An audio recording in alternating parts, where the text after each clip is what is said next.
जैसे यहाँ आए हुए बच्चे जो सो भी गए, छोटे छोटे बेटा बेटियां, उनके ऊपर भी ये वाणी असर कर रही है। उनके अंदर बहुत कुछ प्रक्रिया कर रही है।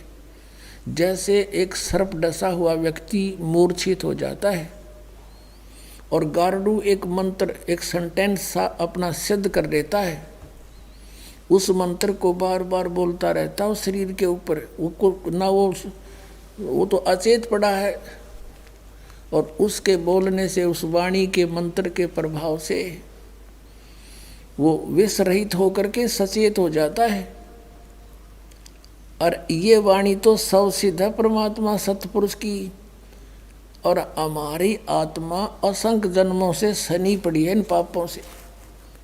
प्रारब्ध के पाप भी बिना गिनती के हैं, और इस वाणी के रह रहकर पाठ और सुनने और सुनाने से, करने से, ये आप किसी का ना भी समझ माती पशु पक्षी चींटियों पर भी असर करेगी, और इन बच्चों पर जो इन पर और शीघ्र करेगी, क्योंकि ये मनुष्य जीवन प्राप्त है।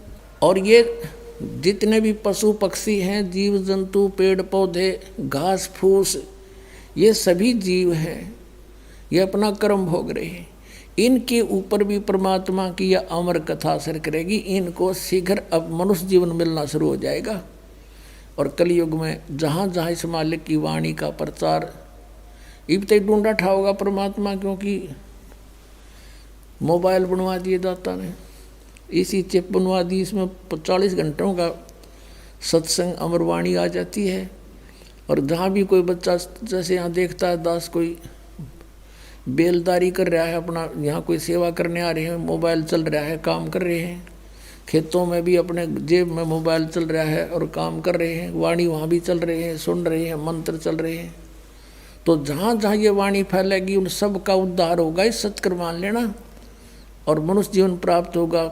आधे से ज़्यादा संस्कार इनके खत्म हो जाएंगे, उनके भी, और तुरंत मानव शरीर प्राप्त कराना शुरू कर देगा, क्योंकि हम सभी उस परमात्मा के बच्चे हैं, और उस परमात्मा ने सभी के ऊपर रहम है, सभी के उद्धार की चिंता है, किसकी किस प्रकार होगी, किसकी किस प्रकार होगी, वो सब अब परमात्मा ने सारे फार्मूले लगा देने हैं। क्योंकि अब ये वो मोक्ष समय आ गया जो परमात्मा का।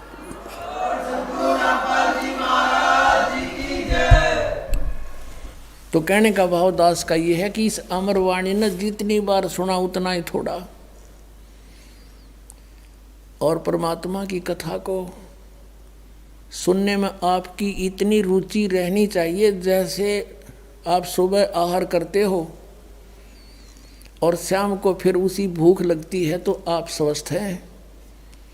और यदि आपको कुछ अरुचि बनती है भोजन में, तो समझो आपके कोई ना कोई शरीर में रोग स्टार्ट हो गया है। अब उसका इलाज क्या है, उपचार क्या है? भूख ना लगे तो कोई टैबलेट लेनी पड़ेगी, कोई रोग है तो कड़वी औषधि खानी पड़ेगी, तब भूख लगेगी। तो अब ये परमात्मा की कथा वाणी ये दोनों काम करेगी, आत्मा की खुराक भी है और ये रोग नाशक भी है। इसमें जिस व्यक्ति को ये अरुचि होती है कि ये तो कई बार सुन ली, तो समझो उसका कोई पाप कर्म जोर देगा। अब कोई करड़ा पाप आ लिया, तुलसी पिछले पाप तय हरि चर्चा ना भावे, और जैसे जबर के वेग तय भूख बेदा हो जावे।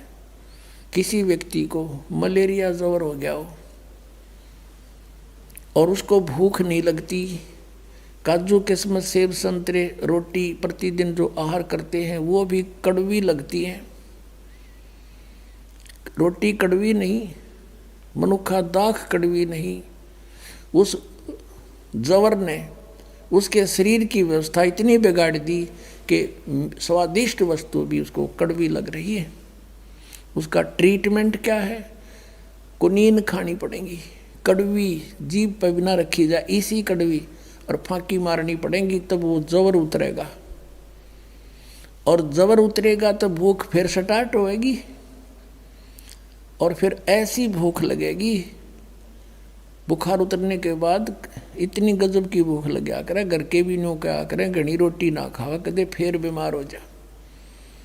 तो पुण्यात्माओं, प्रथम बार जो सत्संग सुनता है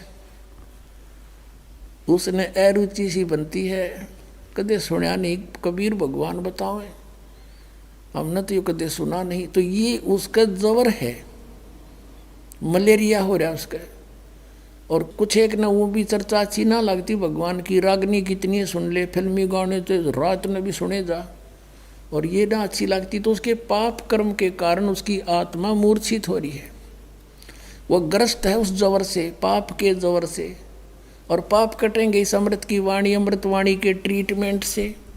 और फिर वो व्यक्ति हिम्मत सी करके ये वचन सुन ले भगवान के सत्संग के, ये फांकी मार ले और 5-4 सत्संग ना चाहते हुए भी सुन दे। जैसे ये गोलियां कोई खाकर, बट्टी जो खाकर राजी है कोई, पर हंगासा करके खानी पड़ती है, और फिर रंग लाती है, बुखार उतार देती है। बुखार उतरते ही फिर वो रोटी इतनी स्वादिष्ट लगती है कि सूखी खा जा, सब्जी की भी आवश्यकता नहीं। अपने आत्माओं, ये दास देखता है गांव गांव में, घर घर में जा करके दास ने परमात्मा के ये अमृत वचन सुनाए। पहले तो परिवार का एक सदस्य किसी के कहने से दास के पास आया, फिर पाठ रखवाया। घर जाते थे तो घर वाले उनके सारे नो कड़वे कड़वे देखा करते, यू कौन आ गया, यू क्या करेंगे फंड हमारे घर पे। और जब सुने थे सत्संग 3 दिन सामने बैठ के ना सुने थे, तो अम्मा ही लाया करते छत पे, सुन इनने भी सुनना दें। वो अपना बैठ के कितना न कितना जरूर सुनते, कोने में, कमरे में, बाहर भीतर। तो ये तो इसे वचन है, उसकी उतार देंगे बुखार को। अगले दिन तो वो सत्संग सुनने के लिए सामने बैठ जाते थे। और फिर वही व्यक्ति जो सुनना भी पसंद नहीं करे थे, 100-100 किलोमीटर जाकर सत्संग सुनने आया करते, वह भूख जागी उनके, वह पाप कट गए, वह बुखार उतर गया पाप कर्मों का। इस वाणी में इतनी प्रबल